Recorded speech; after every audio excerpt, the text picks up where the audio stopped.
Un dels objectius que ens plantejàvem l'any passat per treballar amb el Cercle de Turisme era incrementar la seva difusió. Havíem trobat, arran d'un estudi, d'una petita auditoria, que no es coneixia suficient i que no es coneixia suficient els serveis que estaven donant els membres del Cercle de Turisme, tant privats com públics. Llavors ens vam plantejar dos objectius per a aquesta microjornada. Un era fer difusió del Cercle de Turisme i així convidàvem a empreses i a ens públics i privats que no necessàriament eren membres del Cercle de Turisme. El segon objectiu era generar el networking entre les empreses del sector. I per això vam pensar en buscar algun tipus de dinàmica que no fos molt forçada, tipus workshop així, sinó que es generés debat entorn a un tema d'interès.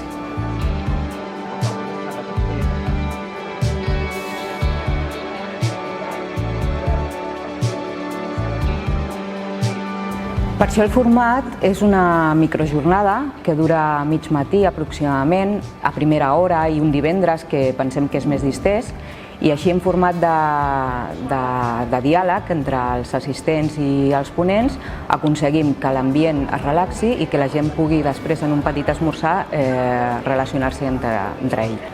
Ens hem proposat fer 4 jornades anuals, de moment portem 2.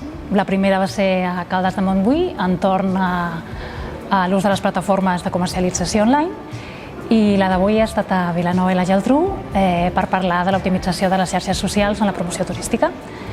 I us esperem a la propera.